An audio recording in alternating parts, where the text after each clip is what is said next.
ঢাকা দিয়ে রেখে দেবো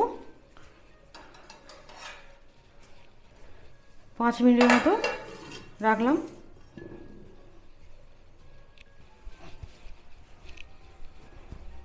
হ্যালো বন্ধুরা, গুড মর্নিং। আমি ঝর্ণার কিচেন। আজকে একটা রেসিপি করে দেখাবো। আজকে বানাবো ধনেপাতার পুরি। ধনেপাতা দিয়ে কিভাবে বানাই দেখতে থাকুন, শুরু থেকে শেষ পর্যন্ত ভিডিওটা দেখতে থাকুন। চলুন দেখা। আর এখন নতুন ধনেপাতা উঠেছে, প্রচুর ধনেপাতা পাওয়া যাচ্ছে বাজারে। ছাদ বাগানে আমি বসেছি, কিন্তু এখন অতটা বড় হয়নি, তুলি নিয়ে এলো, নিয়ে এলাম, কিনে করছি এটা। আগে বসিয়েছি, আগের এই বীজগুলি নষ্ট হয়ে গেছে, তাহলে এরকম সময় করে প্রচুর ধনেপাতা হতো আগে ছাদ বাগানে। এখানে নিয়েছি কালো জিরে, ধনেপাতা নিয়েছি এক আটি, আর নিয়েছি একটা কাঁচা লঙ্কা। প্রথমে এটাকে আমি কেটে নেবো। এখানে দিয়ে দেবো কাঁচা লঙ্কাটা, একটু হাত দিয়ে দেবো, ডাঁটি সমেত দিয়ে দিচ্ছি।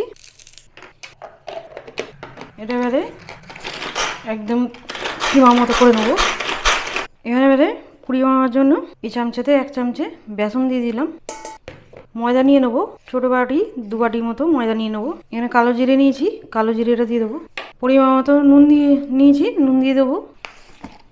অল্প করে চিনি নিয়েছি, চিনি দিয়ে দেবো। আর এটা হয়ে গেছে, এরকম হয়েছে, কত সুন্দর কাটা হয়েছে। এবার এখানে মিশিয়ে নেবো। এখানে এবারে ধনেপাতাটাকে দিয়ে দেবো, পুরোটাই দিয়ে দেবো। এখানে চিলি ফ্লেক্স নিয়েছি, চিলি ফ্লেক্স দেবো ছোটো চামচে, 1/2 চামচে চিলি ফ্লেক্স। ভালো করে মিশিয়ে নেবো। এবার অল্প অল্প জল দিয়ে মেখে নেবো। আমি জল এমনি ব্যবহার করছি, নর্মাল জল, যে ওই জলই ব্যবহার করছি। ভালো করে মেখে নেবো। এবার মাখা হয়ে গেছে। এবার ছোটো চামচে 1 চামচের মতো তেল দিয়ে দিলাম, সাদা তেল। আর একটু ভালো করে মেখে নেবো। আর এটা চাপা দিয়ে আমি 5 মিনিটের মতো রাখবো, তারপরে করবো। এবারে ঢাকা দিয়ে রেখে দেবো, 5 মিনিটের মতো রাখলাম। এখানে শুকনো ময়দা নিয়ে এলাম। এখানে 5 মিনিট হয়ে গেছে। লেচি কেটে নেবো, এরকম সাইজে করবো। সবগুলি কাটা হয়ে গেছে। এবার একটা লেচি নিয়ে বেলে নেবো। শুকনো ময়দা দিয়ে বেলতে হবে। এখানে কড়াই সাদা তেল বসিয়ে দিয়েছি, তেলটা ততক্ষণ গরম হোক, ততক্ষণ আমি সব বেলে নেবো। আর এই পুরিটা খেতে খুবই ভালো লাগে, ধনেপাতার পুরি। এটা যে কোনো তরকারি দিয়েও ভালো লাগে, মাংস তরকারি, আলুর তরকারি, আলুর দম। আজকে আমি করেছি, ওই তরকারিটা দেখিয়েছিলাম, চানা পনির, ওই আমি তরকারি করেছি আমি, ওই জন্য দেখালাম না। একটা বেলা হয়ে গেল, এইভাবে সবগুলি বেলে নেবো। এখানে এবারে সব বেলে নিয়েছি, তেল গরম হয়ে গেছে। এবার একটা করে দিয়ে দেবো।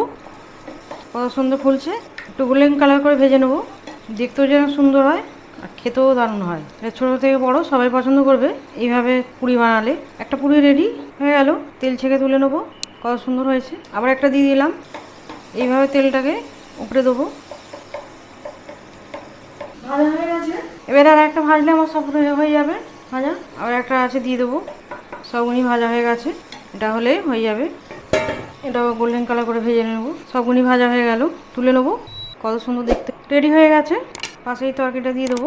চানা বানিয়েছি, একদম রেডি। আমার রেসিপি ভালো লাগলে বন্ধুদের সঙ্গে শেয়ার করবে, লাইক করবে, আর সাবস্ক্রাইব করবে।